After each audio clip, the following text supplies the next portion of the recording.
Bob, in all your brilliance of the Bob Cesca Show on the Sexy Liberal Podcast Network and your writing, I think it cannot be said enough that you are a giant hunk of studly liberal man meat. You are just a specimen of... Okay. There, I said it. Yeah. Okay. Well, you know how that conversation went, Stephanie? You remember last summer, right before the Sexy Liberal show that was, I think, in July, I want to say? Right. He's like, oh, yeah, here's a great idea, Bob. Will you like to, jump out of the refrigerator naked for this bit that we're going to do? And I said, yes. Yes, I will. That was as simple as it was. There was no cajoling. I, of course, agreed immediately. It is because you're you. Right. And it's become Stephanie Miller lore about you. And you started it. You told the story about you having sex with Kimberly in the refrigerator and breaking some part you found on Amazon. So it just became a thing. And so then I took it further by making stick figures of you in the refrigerator, which was really pornographic. Even though That's right. And then, of course, I shot this whole thing with me naked coming out of the refrigerator, and I added a funny hat. Because if you're going to do a comedy bit, you should always have a funny hat. With flaps. It's a furry hat. It was like, you look like the QAnon shaman, but without the horns. Yeah, exactly. See, I was way ahead of that one. I was ahead of the curve in the terms of fashion for politics these days. And so, but then all of that, I shot this whole thing with me naked, coming out of the refrigerator and so on. And then you didn't even use it. You replaced it with the noodle cartoon. Right. I was pissed about that. By the way. That was an inadvertent director's cut that I made sure got put back in. I'm like, Bob Cesca got naked and you didn't use it? Yes, you remember that's that, right. Chris? Release the Cesca cut. That's I'm going to start that hashtag. That's why we released the director's cut. I was like, I will. That's right. I won't get Bob Cesca. You replaced me with Joss Whedon, and that was it. That was it. Then it was trouble. Okay, listen. Cutting room floor. By the way, what was our QAnon shaman has he has started questioning his loyalty to Trump. Speaking of the furry hat guy. Oh. Yeah. Oh, you know why? Because he pardoned Little Wayne. So I don't, lost on the white supremacist followers that, Trump doesn't believe in anything except himself. So yes, he lost the QAnon shaman when he pardoned Little Wayne. Okay. Yeah. I'm more excited to see Alex Jones and Roger Stone dragged in for before the grand jury as soon as possible. You've That's been waiting be fun. all your life for this. I told Jody yesterday I am now doing Bob Cesca's impression of Alex Jones. Because that's what I noticed that earlier. Because Ron Johnson was close to doing that, right? It was just like right-wing Mad Libs, just Raytheon, lizard people. Yeah, that's exactly right. If you want to sound like you know what you're talking about with the world of conspiracy theories, just start naming corporations. Just start naming things. Trilateral Commission, shape-shifting lizard people, Bilderbergs, juice boxes. Do the tiny airplanes. Did you see when you saw the hurricane coming? Did you see little tiny airplanes and helicopters moving the hurricane toward that town? Did you see that? Did you notice that? Yes, Bob, we did. have been talking politics a long time, both of us, but this is just half the country's crazy town now. It's not Republican. It's not conservative. Yeah. It's crazy. And it's just more and more conspiracy theories that are, I don't know what to say. What is it, Travis? What are the statistics you sent? 60% of Trump voters think, he didn't lose the election. And just craziness. And that it was Antifa. Yeah. It's I think almost a majority of Republicans are also willing to join the Trump party, which I'm very happy to hear. They have to do it for their nation. Please do. Yeah. Do it for your country. Join the Trump party. I wouldn't even go so far as to make posters. I think we should make old-timey, World War II style propaganda posters for people, recruitment posters. Join the Trump party. Because nothing would be better for this country than for them to split now. Well, you tweeted it. What you're referring to, you tweeted about. You said, here's Alex Jones confessing that the Trump White House coordinated with him to personally lead the mob to the Capitol. Why is he still at large? I'm watching Cruz and Hawley. And first of all, Mitch McConnell appointed them all to this committee, all the insurrectionists, right? So don't tell me Mitch McConnell's changed in any way, right? He said what he had to say publicly, and now he put all these insurrectionists, basically, these inciters, on this committee. Well, this is one of my favorite stories of the past couple of months, certainly since the insurrection, is that right after, I think it was a matter of a day or two after the insurrection actually happened, Alex Jones was still in Washington, D.C., broadcasting his show from there. And yes, he still does a show, amazingly. I don't know how that's still a thing. But nevertheless, he did a show right after that in which he detailed his entire involvement in the entire insurrection, how he was coordinating with Secret Service. He was coordinating with the White House. It was his job to stand in the front row at the Ellipse at that rally with Trump speaking. And of course, the White House took over that whole rally. That was not initially a White House event, and then Donald Trump insisted that they take it over. So it became a White House event. And so Alex Jones talks about how he was tasked by the White House and the Secret Service to leave the event a half an hour before Donald Trump was done speaking, and then to Pied Piper the entire crowd down to the Capitol. And that was his job. His job was to be the Pied Piper for the, the morons and weirdos. Yeah. And so that's what he did. And so he's talking about that on his show. So he's admitting to it. He's confessing to it.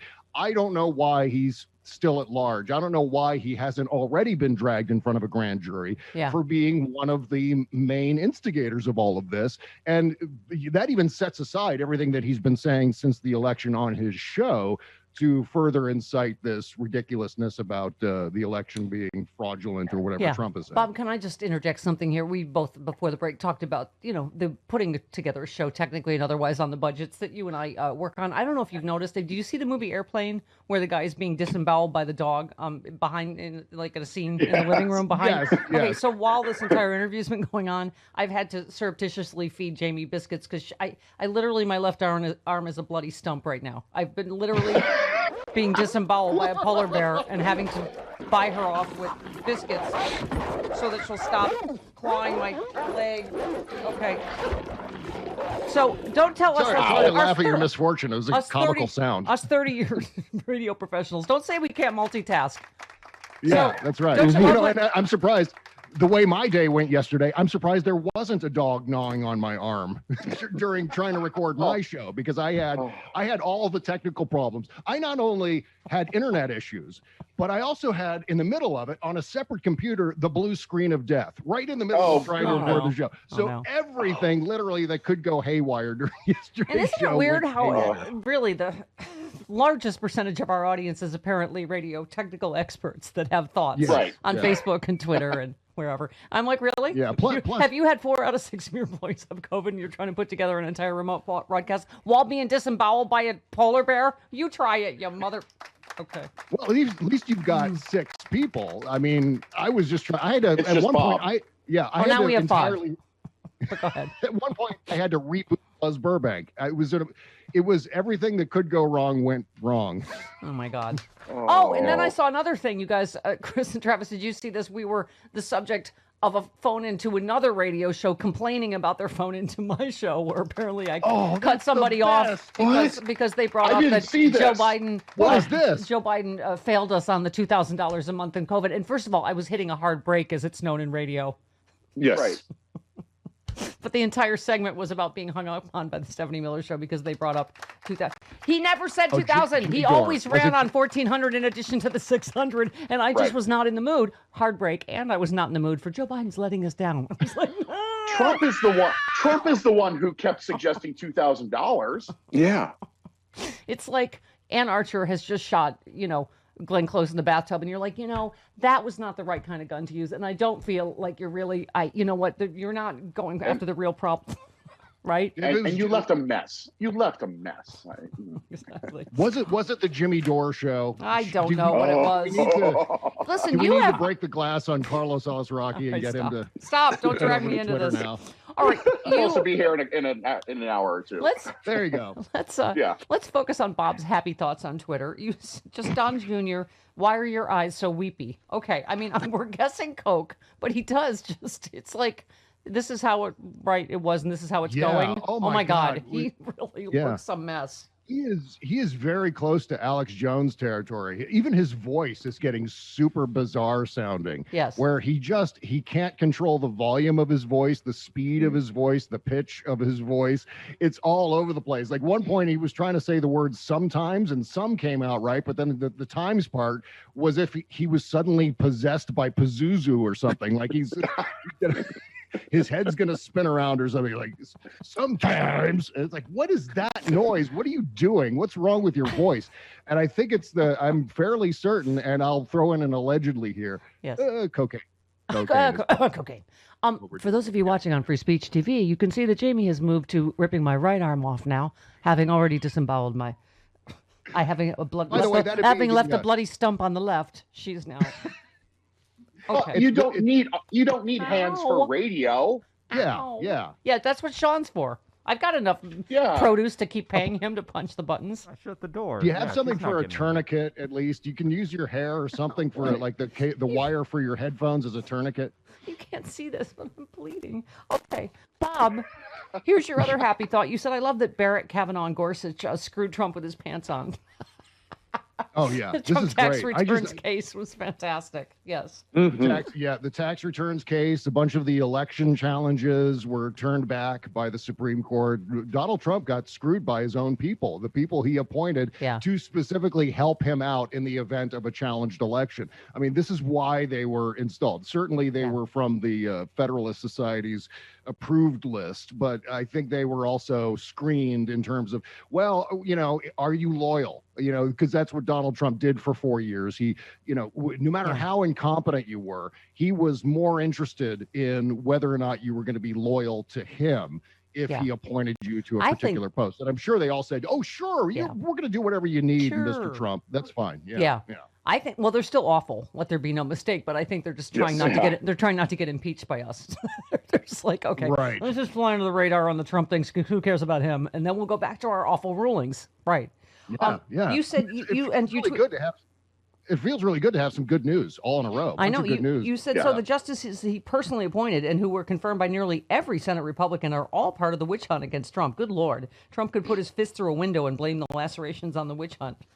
I mean, we were saying it's getting entertaining and that we all could write his statements because it always includes the exact same witch hunt, unfair, Democrat. Oh, yeah. We're all well versed. We've had a 4-year like Rosetta Stone crash course in how to talk Trump. That's a fact. Yeah. And you have the best one because it does just become after 4 years of the way we have to marinate in it. Just jibby-dibby-dee. That's right, with his ridiculous mouth. Yeah, I'm expecting just like next level madness at CPAC on the 28th. I was just going to say, his advisors, of course, are frantic for him not to incriminate himself in the plethora of criminal cases that are coming his way. He's going to do it. Right, but they can't ever control him. They're going to have the trank. I know. I'm looking forward to that. They'll have the trank gun. They'll just be like, no, don't. Right? Mm-hmm. Because they say he's going to talk about policy like immigration and the Iran deal and whatever, but he's going to go rogue. He's so strong going rogue. Yeah. He's going to have to top 2019. 2019 was maybe the most bizarre speech I ever saw him give. 2019 CPAC. And it was 2.5 hours of stream of consciousness madness. At one point he was making these maniacal faces and doing these weird gritty teeth voices. And it was like a whole like performance art thing. It was like some sort of European black and white independent film from, it's like something you would see on Sprockets. I was just going to say, now is the time on Sprockets when we touch the flag. Is that when he humped the flag, right? Yeah. I think that may have been, I think he always does it. It's almost like a tradition. It's like you wait for Santa to come down the chimney. You wait for Donald Trump to, hump the flag. Oh, that's where E. Jean Carroll can get his DNA from. Okay. God. Yeah. So get ready for madness this weekend because from Sunday through probably Labor Day, it'll be a Trump story about his CPAC. No, I said yesterday, Bob, I underestimated how entertaining this part was going to be. Just his desperation and madness and spiraled into prison. It's going to be fantastic. This time it's kind of fun because he's not as much of a danger as he's been for the last 4 years. Right. So we can actually kind of look at CPAC this Sunday and go, Oh, well, at least he's not president anymore. At least he can't screw things up, at least for now. I mean, oh my God, Joy Reid has started using all my nicknames. I love you, Joy, because I know she listens. She's right. She doesn't say Trump. She says, she says, what do you call it? What did she use the other day that we used? Not just Cittadini. She uses Mango Mussolini. She uses Orange Julius Caesar. Now, because now it's just pure clown show. Now it's pure evil clown show. And it's like the whole clown car. Don Jr., they're all like, that's why he's getting increasingly unhinged as well, right? Yeah. Velveeta Voldemort, Orange Hitler, here he goes. Yeah. If Joy Reid starts referring to me as Dick Pinch, then we know she's on board with the Stephanie Miller Show. Oh, that's what it says right below you on your little screen. Yeah. Dick Pinch. I have an American Express card that says Dick Pinch. One of my favorite things that Jim Ward ever said, and it's hard to pick one, but when he said, what was it, the Dick Army's original name was Penis Air Force? Yeah. Hey, one of your listeners told me last week that Dick Pinch is a real guy. He is, from Clear Lake, Iowa. Yeah. He's an actual person. Dick Pinch, Clear Lake, Iowa. When I worked in Chicago, we had Dick Pohl, third base coach, I think. Batting coach, something for the Cubs. I don't know. Okay. Oh, really? Who were you looking at for sports knowledge? You were looking at someone. Just there was Dick Pohl. That's his name. Okay. Yeah. It wasn't about sports. It was about looking at one of us for confirmation, and none of us can give you confirmation about anything about sports. None of you sport the sports. All right, Bob. No. Bob looks like he does because he just always looks like a super pissed off bouncer. Okay. That's exactly it. That's what I'm cultivating. You look like the bouncer at Yankee Stadium for Bat Day. Oh, you should have seen me yesterday. You should have seen me yesterday. Oh boy. Uh-oh. My face was just beet red and inflamed, and I was just screaming obscenities at the top of my lungs. I ripped my shirt off at one point. That's hot. I saw that strongly worded email. Yes. Help! It was basically this. Help! That's hot. I'm drowning in tech support. He just becomes the bouncer, and this is 40. Okay. Love him. Okay, love you, Bob. The what? Love you. Love you, and love the Bob Cesca Show. It's essential, as you know. Yes. On your podcasting superstation, Sexy Liberal. Bob Cesca Show. BobCescaShow.com if you want to subscribe to my Patreon. Please do that. Do that. Okay. Please let Bob be able to afford a shirt. He barely is clothed. All right. Love you. Love you. Bye-bye. Goodbye. Bye. All right. 51 minutes after the hour.